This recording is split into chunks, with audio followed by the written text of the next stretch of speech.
សម្ដេចតេជោសែនបានមានប្រសាសន៍នៅថ្ងៃទី3មីនានេះថាសម្ដេចមិនអាចកាន់តំណែងជានាយករដ្ឋមន្ត្រីដោយធ្លាប់បាននិយាយថារហូតដល់អាយុ90ឆ្នាំនោះទេគូរំលឹកថាប្រសាសន៍រំលឹកអំពីការធ្វើនាយករដ្ឋមន្ត្រីដល់អាយុ90ឆ្នាំនោះគឺដោយសារតែសម្ដេចកាលពីឆ្នាំ2005ធ្លាប់បានមានប្រសាសន៍ថា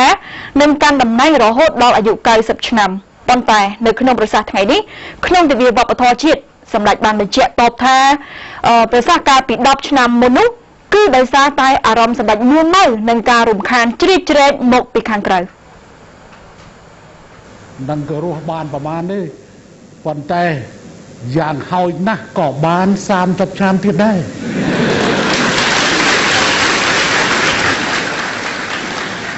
ប៉ុន្តែមិនមែនបានសក្តិថាធ្វើនាយករដ្ឋមន្ត្រីដល់អាយុម៉ែអាណាធ្វើនាយករដ្ឋមន្ត្រីដល់អាយុ90អូវាបដាលអាពុកខ្ញុំមកអាយុ90គាត់មកដាក់ការទៅហើយប៉ុន្តែអារឿងហើយមានកសែតចិត្តមួយចុះផ្សាយខ្ញុំទឹកមើលគេបកកសែតចិត្តដូចកសែតនៅហុងកុងភាសាចិនថាលោកហ៊ុនសែនបាននិយាយថានឹងធ្វើកាលនោះខ្ញុំរមួម៉ៅខ្ញុំនិយាយថាខ្ញុំនៅក្មេងស្រាប់តែមានម្នាក់នោះគេថាលោកហ៊ុនសែនមិនគូយកអាយុមកធ្វើជាលក្ខខណ្ឌនៃការចូលនិវត្តន៍ទេកាលនោះខ្ញុំទៅស្រុកកណ្ដាលស្ទឹងខ្ញុំប្រកាសថាខ្ញុំធ្វើនាយករដ្ឋមន្ត្រីដល់អាយុ90ព្រោះ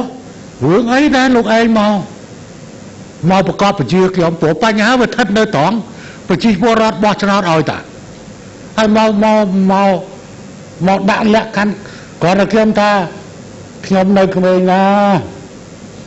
មិនតាន់ព្រោះកាលនោះដូចខ្ញុំនិយាយតាំងពីឆ្នាំ2005ហ្នឹងដឹង2005 10ឆ្នាំមុនខ្ញុំទឹម53ហើយឲ្យខ្ញុំទៅណាខ្ញុំណាហើយគេថាលោកហ៊ុនសែនមិនគួរយកអាហ្នឹង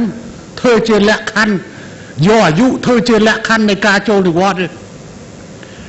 បានខ្ញុំប្រកាសហ្មងថាខ្ញុំនឹងធ្វើនាយករដ្ឋមន្ត្រីដល់អាយុ90ឆ្នាំប៉ុន្តែសួរមើលដាក់ជាសម្រួលមើលតើជួនកាលយើងខ្លួនឯងនេះអាយុវាមិនដល់90កុំថាដល់ធ្វើការណាដល់ធ្វើការសម្ដេចតេជោសែនបានក្លាយជានាយករដ្ឋមន្ត្រីនៅកម្ពុជាចាប់តាំងពីឆ្នាំ1985នោះមក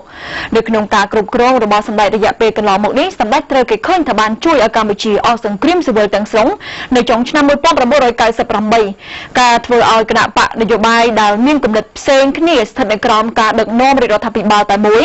ក្រោមដំបូលរដ្ឋធម្មនុញ្ញនិងព្រះមហាក្សត្រតែមួយនឹងបានធ្វើឲ្យប្រទេសជាតិជួបប្រទះនៃការរីកចម្រើនដល់អតីតសង្គមមុនមិនធ្លាប់កសាងដូចជាសំណង់អគារខ្ពស់ស្កឹមស្កៃរាប់រយកន្លែងស្ពានឆ្លងកាត់សមុទ្រស្ទឹងទន្លេធំសំណង់ស្ពានអាកាសការកសាងផ្លូវថ្នល់នានាពីពេញកម្ពុជាខ្វាត់ខ្វែងរាប់មិនអស់នោះទេតាមបណ្ដាខេត្តដែលមិនធ្លាប់មានសាលារៀនវិទ្យាល័យនិងសាកលវិទ្យាល័យត្រូវបានរៀបចំឲ្យមានជាបន្តថែមទៀតការជួយធ្វើឲ្យកម្ពុជាមានកិត្តិយសសារឡើងវិញនៅលើឆាកអន្តរជាតិការបញ្ជូនកងទាហានវិស្វកម្មខ្មែរលើកដំបូងក្នុងប្រវត្តិសាស្ត្រជួយប្រទេសរងគ្រោះដទៃនៅលើសកលលោកក្រោមឆ័ត្របម្រើនៃអង្គការសហប្រជាជាតិនោះជាដើម